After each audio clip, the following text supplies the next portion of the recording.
শুরু করছি নতুন chapter electrostatics part 1A basic concepts of charge.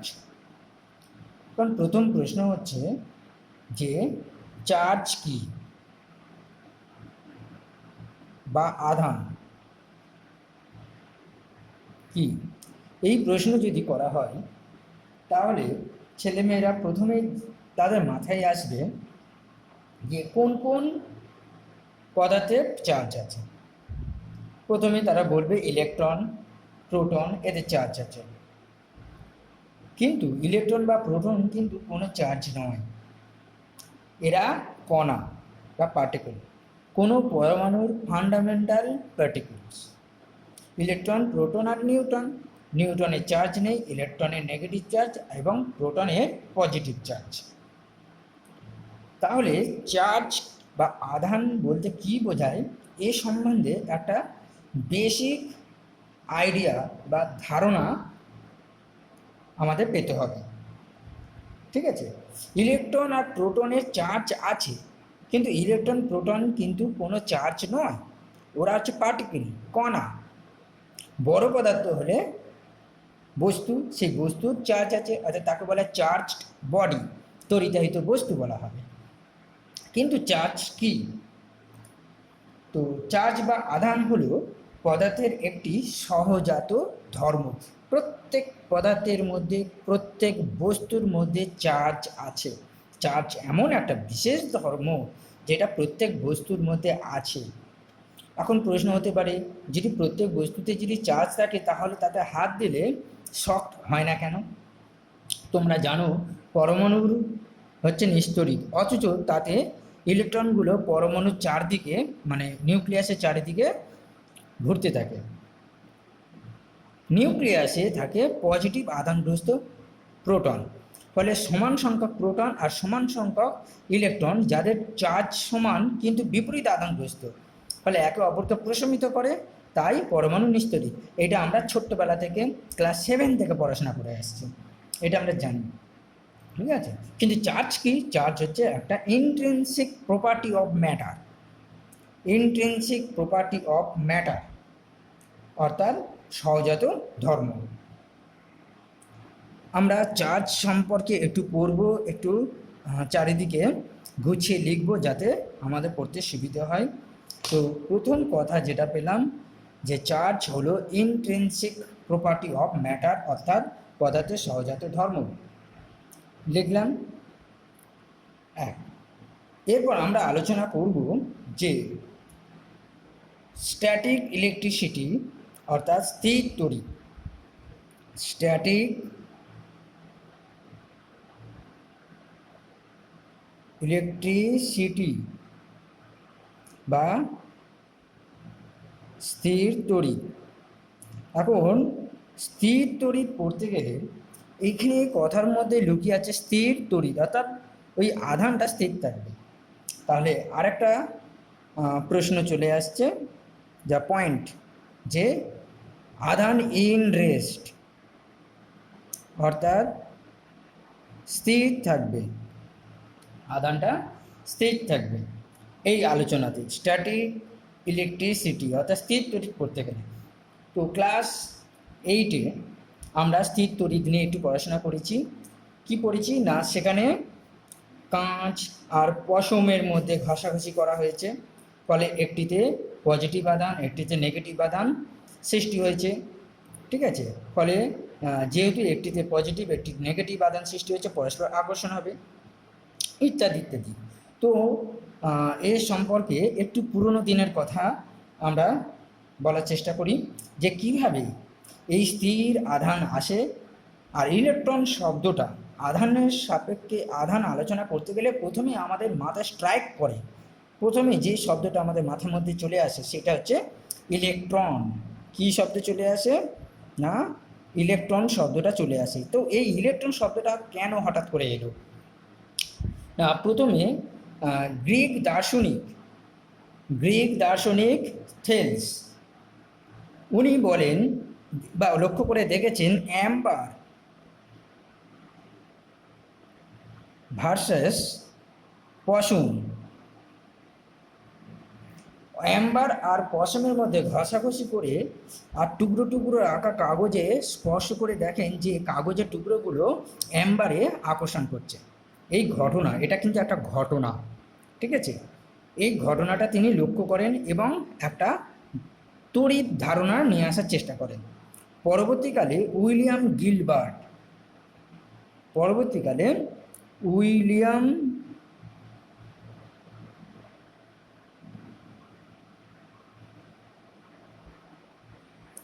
তিনি বলেন যে শুধু অ্যাম্বার আর পশমে নয়, আরও অনেক পদার্থ আছে যে সকল পদার্থগুলোতে ঘষাঘষি করলে এই ধরনের ঘটনা ঘটে, আকর্ষণ করার ক্ষমতা অর্জন করে। তখনও কিন্তু এই চার্জ সম্বন্ধে কোনো ধারণা তৈরি হয়নি। তিনি দেখেন যে কাঁচ, রেশম, মানবদেহ, কাঠ, হ্যাঁ, গালা, রজন ইত্যাদি পদার্থের মধ্যে ঘষাঘষি করলে স্থির তড়িৎ মানে আধান সৃষ্টি হওয়ার অর্থাৎ তাড়িতিক ব্যাপারটা সৃষ্টি হয়। তখন তিনি এই যে অ্যাম্বার শব্দটা দেখছো, এই অ্যাম্বারকে গ্রিক ভাষায় তখন বলা হয় ইলেকট্রন।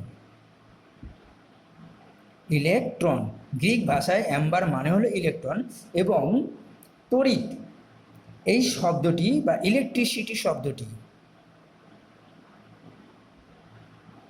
শব্দটি প্রবর্তন করেন।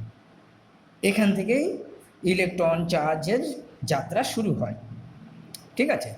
তো এই ঘটনা যেহেতু প্রথম দৃষ্টিপাত হয় এবং আলোচনা শুরু হয়, তাই এই জায়গাটায় একটা শব্দ চলে আসে, ফ্রিকশনাল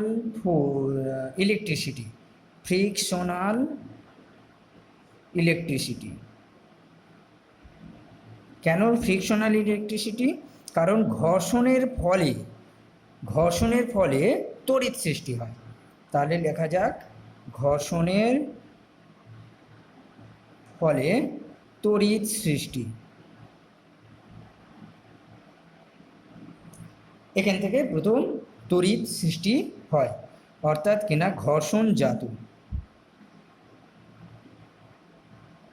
যে আধানটা সৃষ্টি হচ্ছে ঘর্ষণজাত। তো আমাদের এই সম্বন্ধে কিছু কিছু আইডিয়া আছে যে ঘর্ষণজাত যে তড়িৎ সৃষ্টি হয় সেটা ইন রেস্টে এক জায়গায় স্থির থাকে, ঠিক আছে? সেই জন্য একে বলা হচ্ছে স্থির তড়িৎ। এই আধানগুলো, এর ফলে সৃষ্ট আধানগুলো এক স্থান থেকে আরেক স্থানে যেতে পারে না, তাই স্থির তড়িৎ কথাটা বলা হচ্ছে স্ট্যাটিক ইলেকট্রিসিটি। ওকে, তো এখান থেকে যে সকল বিষয়গুলো বিজ্ঞানীদের চোখে ধরা পড়ে সেটা হচ্ছে চার্জ টু টাইপস।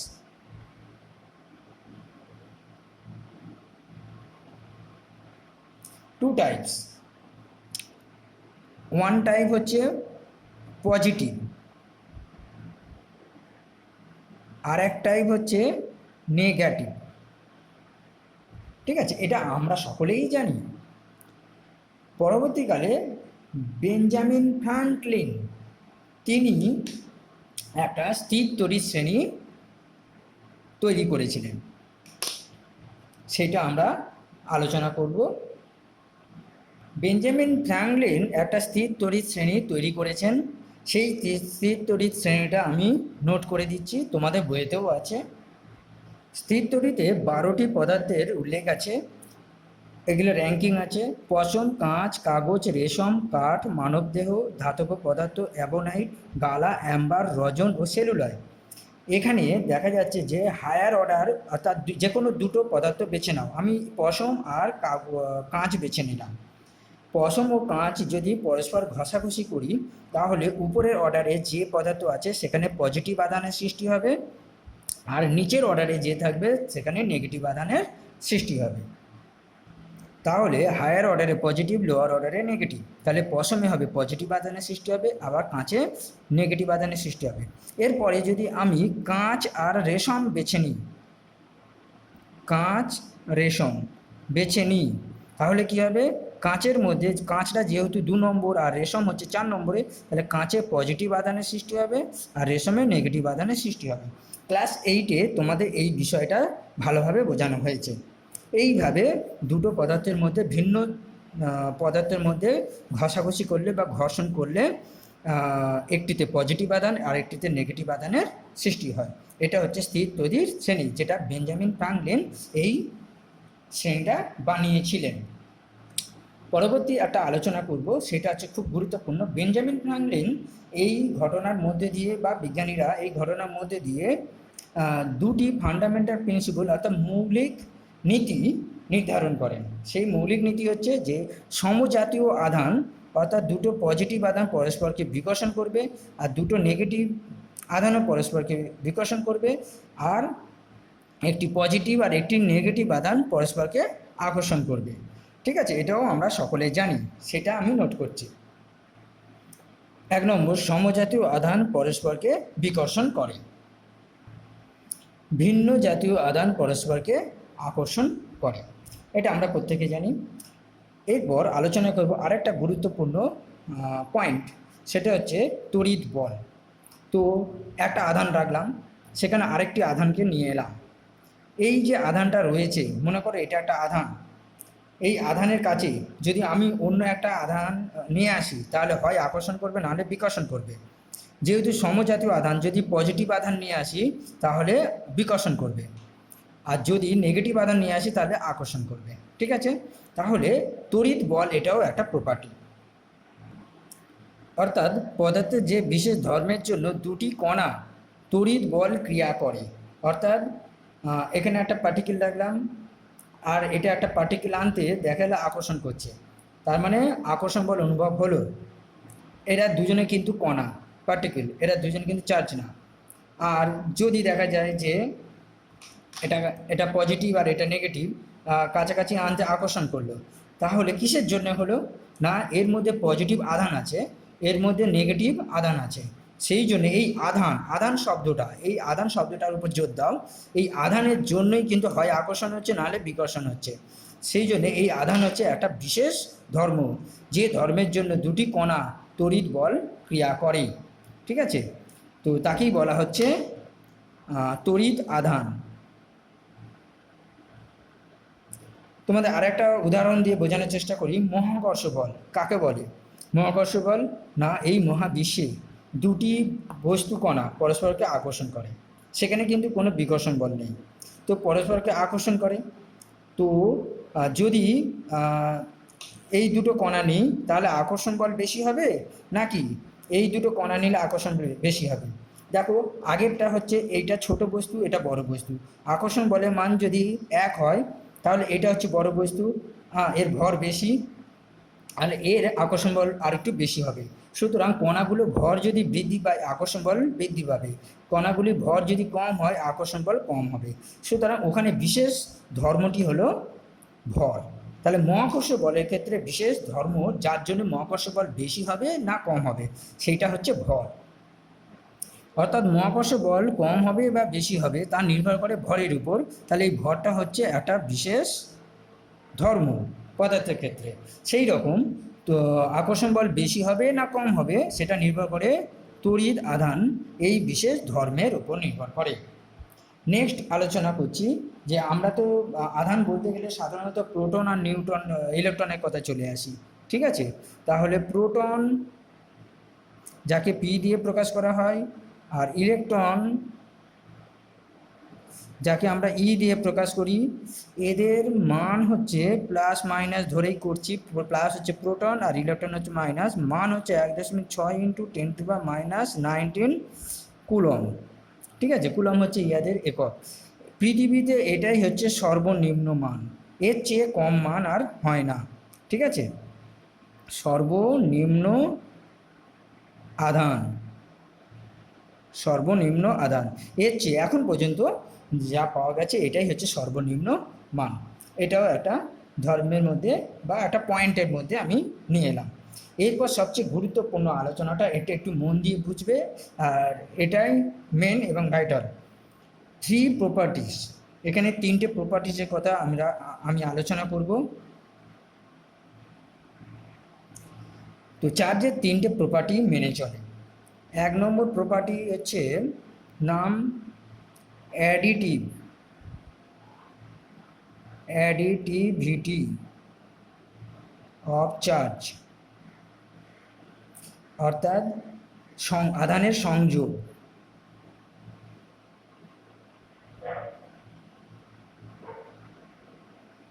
সংযোগ নিয়ম এটা মেনে চলে। আচ্ছা, 2 নম্বর প্রপার্টি যাকে বলা হচ্ছে কোয়ান্টাইজেশন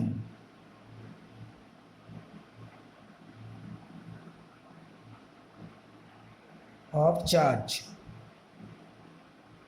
অর্থাৎ আধানের কোয়ান্টিভবন, আধানের কোয়ান্টিভবন। আর 3 নম্বর প্রপার্টি যেটাকে বলা হচ্ছে কনজারভেশন অফ চার্জ, অর্থাৎ আধানের সংরক্ষণ, আধানের সংরক্ষণ। আমরা 3টে এক এক করে আলোচনা করব। প্রথমটা হচ্ছে অ্যাডিটিভিটি অফ চার্জ, আধানের সংযোগ নিয়ম। এই সংযোগ নিয়মটা হচ্ছে খুবই সিম্পল, সেটা আলোচনা করছি। অ্যাডিটিভিটি অফ চার্জ খুব সহজ নিয়ম, অ্যালজেব্রিক সাম। অ্যালজেব্রিক সাম মানে হচ্ছে কি পরপর বীজগাণিতিক যোগফল, অর্থাৎ চার্জগুলির বীজগাণিতিক যোগফল। মনে করি এখানে কতগুলো আধান আছে, এর নাম দিচ্ছি +Q1 -Q2 -Q3 +Q4 -Q5। এই আধানগুলো মোট যোগফল কত হবে? তাহলে মোট চার্জ, মোট চার্জ তাহলে +Q1 পরপর সাইন সমেত লিখতে হবে, -Q2 -Q3 -Q5। এইটাই হচ্ছে নেট চার্জ, অর্থাৎ বীজগাণিতিক পরপর যোগফল। এক্সাম্পল, ধরে নাও এখানে এই চার্জগুলো রয়েছে, মনে করো +1 কুলম, এটা হচ্ছে -3 কুলম, এটা হচ্ছে -5 কুলম, আর এটা হলো এটা 4 করছি, এটা হচ্ছে +6 কুলম। ঠিক আছে, তাহলে মোট চার্জ কত হবে? +1 -3 -5 +6, দেখো তো কত হয়? এটা হচ্ছে -8, এটা হচ্ছে +7, তার মানে হচ্ছে -1 কুলম। এটা হচ্ছে মোট চার্জ। আশা করি ব্যাপারটা বোঝাতে পারলাম। খুবই সহজ নিয়ম, এটা নিয়ে কোনো চাপের ব্যাপার নেই। পরের বিষয় যেটা, এইগুলো হচ্ছে একটু ভালোভাবে বুঝতে হবে। বি হচ্ছে কোয়ান্টাইজেশন অফ চার্জ, অর্থাৎ আধানের কোয়ান্টিভবন। কোয়ান্টাইজেশন অফ চার্জ বা আধানের কোয়ান্টিভবন ব্যাপারটা প্রথম নিয়ে আসেন বা এই আইডিয়াটা নিয়ে আসেন বিজ্ঞানী মিলিকান। তিনি বলেন যে কোনো একটা, এটা হচ্ছে ধরো চার্জড বডি, এতে প্রচুর পরিমাণে পজিটিভ আধান রয়েছে, আর মোট আধান বলা হচ্ছে কিউ। তাহলে মোট আধান হচ্ছে কিউ। আমরা জানি পৃথিবীতে সবচেয়ে ছোট আধান হচ্ছে ইলেকট্রন, যার মান 1.6 × 10⁻⁹। ঠিক আছে, এর মান মাইনাস দিয়ে, তো এটা হচ্ছে আধানের মান। আর যদি প্রোটন হয় তাহলে +1.6 × 10⁻⁹। তো এখানে যেহেতু পজিটিভ চার্জড বডি আছে, তাহলে এই প্রোটনের কথাই চিন্তা করছি। তাহলে কতগুলো আছে না, এখানে আমি নেগেটিভই করছি বোঝার সুবিধার জন্যে। সাধারণত আধান বলতে গেলে ইলেকট্রনকেই বোঝায়, তো এটা সুবিধা হবে। তাহলে এইটা, তাহলে কতগুলো আছে না, এর মধ্যে প্রচুর সংখ্যক আছে, ধরে নিচ্ছি n সংখ্যক ইলেকট্রন আছে, তাহলে Ne। ঠিক আছে, n এর মান হচ্ছে পূর্ণ সংখ্যা, ইন্টেজার। ঠিক আছে, আর n not equal to fractional number, অর্থাৎ ভগ্নাংশ নয়, ভগ্নাংশ সংখ্যাটা নয়। অর্থাৎ তোমার ফ্র্যাকশন মানে কি, ধরো 2/3, ধরো 3/5, এগুলো হচ্ছে ফ্র্যাকশন সংখ্যা, অর্থাৎ এই ধরনের কোনো ভগ্নাংশ হবে না, পূর্ণ সংখ্যা হবে। তার মানে n এর মান 1, 2 3 এইভাবে ইনফিনিটি পর্যন্ত হতে পারে। ঠিক আছে? তো সবচেয়ে ছোট্ট কণা হচ্ছে ইলেকট্রন। এরকম অনেকগুলো ইলেকট্রন নিয়ে একটা চার্জ বডি, সেটা মনে করো এই বস্তুটা। ব্যাপারটা খুব সহজ করে বোঝানোর জন্য একটা সিম্পল উদাহরণ দিচ্ছি। মনে করো তোমার কাছে 1 গ্লাস জল আছে, তো এর মধ্যে কত ফোঁটা জল আছে একটা ড্রপার দেওয়া হলো তোমাকে, এখানে একটা তোমাকে ড্রপার দেওয়া হলো। তো এখানে তোমাকে আর একটা বাটি দেওয়া হলো, এখান থেকে পুরো জলটাকে না ঢেলে ড্রপারের সাহায্যে ফোঁটা ফোঁটা আকারে ফেলতে হবে। তো এই ড্রপারের সাহায্যে তুমি ফোঁটা ফোঁটা আকারে এখানে ভর্তি করো, কাউন্ট করে দেখো যে কতগুলো হলো। মনে করো 100 ফোঁটা, তাহলে এই 1 ফোঁটা জল মানে হচ্ছে একটি ইলেকট্রন। 1 ফোঁটা জল মানে একটি ইলেকট্রন, তাহলে 100 ফোঁটা, তাহলে 100 ফোঁটা জল মানে 100 ইলেকট্রন। এই 100 সংখ্যাটাই হচ্ছে এন, আর এটা হচ্ছে ই। তাহলে এই গ্লাসে কত জল আছে, সেই জলের পরিমাণ মনে করো কিউ, তার কিউ ইকুয়াল টু এন। এইটাকেই বলা হচ্ছে আধানের কোয়ান্টিফবন, অর্থাৎ আধানকে গোনা যায়। ঠিক আছে, গুনতে পারা যাবে। তাহলে আধানের কোয়ান্টিফবন কাকে বলবো না, কোনো আয়িত বস্তুর, এই যে আয়িত বস্তু, মোট আধান হবে ই এর সরল গুণিতক, ই এর সরল গুণিতক, মানে এন হচ্ছে পূর্ণ সংখ্যা। ঠিক আছে, এই ঘটনাকেই বলা হবে আধানের কোয়ান্টিফবন। তাহলে Q equal to N E, N হচ্ছে পূর্ণ সংখ্যা। আশা করি বোঝাতে পেরেছি। আচ্ছা, তোমাদের এখানে দুটো প্রশ্ন দিচ্ছি। প্রশ্ন নম্বর 1, সেটা হচ্ছে 1 কুলম্ব আধানে কতগুলি ইলেকট্রন আছে। কোয়ান্টিফবন ব্যাপারটা বোঝার জন্য এই প্রশ্নটা হচ্ছে খুব গুরুত্বপূর্ণ একটা প্রশ্ন, এবং খুব কমন প্রশ্ন পরীক্ষায় আসে। তো কতগুলো আধান আছে আমরা জানি, উত্তরটা হবে একটা ইলেকট্রন মানে হচ্ছে 1.6 × 10⁻⁻19 কুলম্ব। এটা হচ্ছে আধানের মান। ঠিক আছে, তাহলে ওই বস্তুটার মধ্যে মোট আধান আছে 1 কুলম্ব, আর আমরা ফর্মুলাটা জানি এন ই, তাহলে এটা হচ্ছে 1, তাহলে এন এর মান কত হবে 1/e, অর্থাৎ 1/1.6 × 10⁻⁻19। এটা 1 কুলম্ব, এটাও কুলম্ব, এই কুলম্ব কুলম্ব কেটে গেল, অর্থাৎ 1/1.6 ভাগ করে যা পাবে ইন্টু 10⁻⁹। এটা দেখো একটা পূর্ণ সংখ্যা, এইটার মান যাই হোক না কেন এটা একটা পূর্ণ সংখ্যা। এতগুলি তোমার ইলেকট্রন আছে। আশা করি ব্যাপারটা বোঝাতে পেরেছি। আচ্ছা, আর একটা প্রশ্ন দিচ্ছি, প্রশ্ন নম্বর 2, খুব কনসেপচুয়াল প্রশ্ন এবং খুব ভালো প্রশ্ন। ধরি মোট আধানের মান, আমি মোট আধানের মান দিচ্ছি 1.2 × 10⁻⁻19 কুলম্ব। আধান কোনো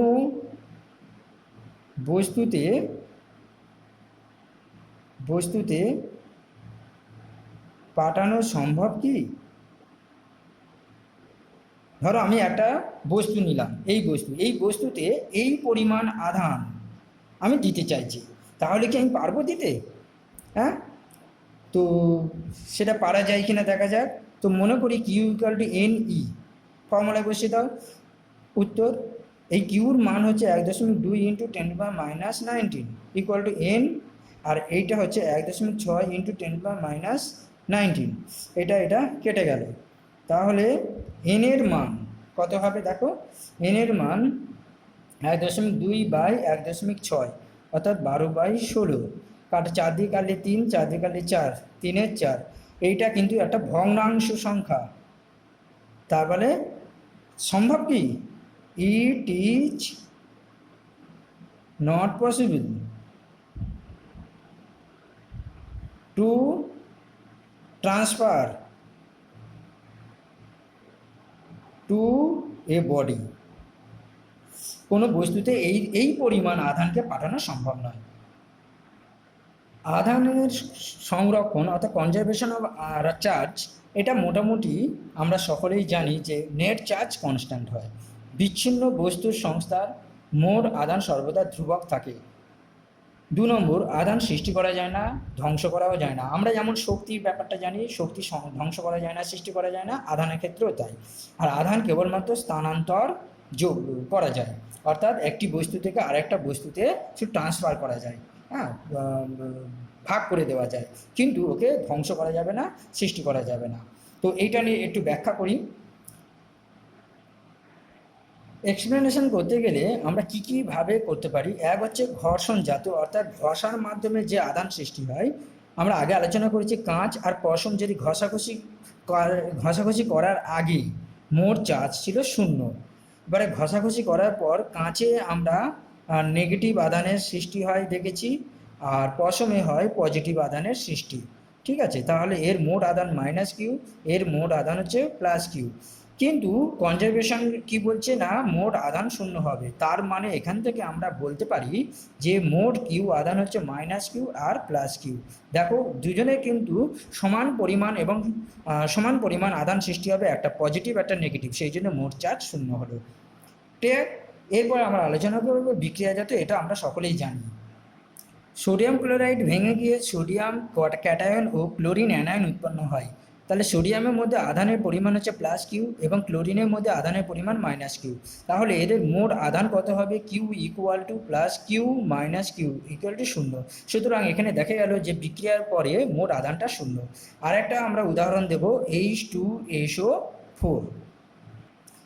আমরা জানি যে H2SO4 ভাঙলে দুটো হাইড্রোজেন ক্যাটায়ন ও একটা সালফেট অ্যানায়ন উৎপন্ন হয়। তো H2SO4 বিক্রিয়ার আগে মোট আধান হচ্ছে 0, আর এখানে দুটো হাইড্রোজেন মানে কি +Q, আর যেহেতু 2 আছে অতএব 2, আর সালফেটের দেখতে পাচ্ছি মাথায় -2 আছে, তাহলে -2।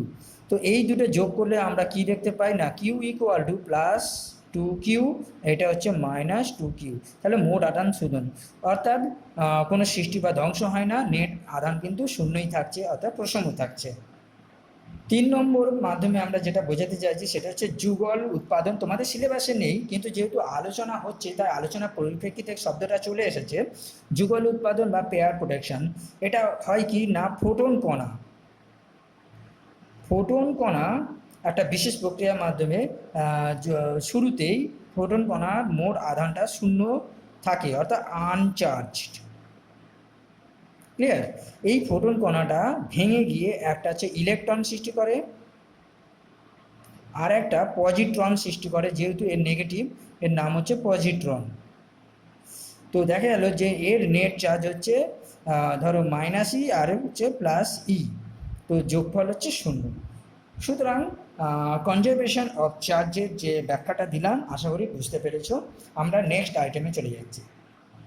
ইউনিট আমরা প্রত্যেকেই জানি, এসআই ইউনিট হচ্ছে কুলম বা সি, এবং সিজিএস ইউনিট হচ্ছে স্ট্যাট কুলম সি বা ইএসইউ।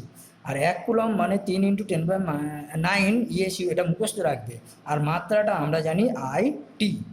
আর একটা লাস্ট আইটেম, কোনো একটা বস্তু, মনে করো এই বস্তুটা, আধানের পরিমাণ এই বস্তুতে যত আধান আছে সেই পরিমাণ ওই বস্তুর গতিবেগের উপর নির্ভর করে না। মনে করো একটা বলটা হচ্ছে পজিটিভ চার্জ, প্রচণ্ড স্পিডে যাচ্ছে, ওই বস্তুর মধ্যে যে পরিমাণ আধান আছে সেইটা ওই গতিবেগের উপর নির্ভর করে না। অর্থাৎ এক কথায় আধানের পরিমাণ নির্দেশতন্ত্র নিরপেক্ষ। নির্দেশতন্ত্র মানে হচ্ছে কোনো বস্তুর গতিবিধি বা গতির বিবেচনা যার মাধ্যমে করা হয় তাকেই বলা হচ্ছে নির্দেশতন্ত্র। ঠিক আছে, আমি বাইক চালাচ্ছি, তুমি চা দোকানে বসে চা খাচ্ছ, তুমি স্থির আছো, তার মানে তুমি স্থির নির্দেশতন্ত্র। তোমার সাপেক্ষে আমার বাইক ছুটছে, অথচ আমার বন্ধু একই গতিবেগে আমার সাথে বাইকে নিয়ে যাচ্ছে, আমরা পরস্পরকে স্থির দেখব। তাহলে গতিশীল নির্দেশতন্ত্রের সাপেক্ষে সে আমার কাছে স্থির। ক্লিয়ার?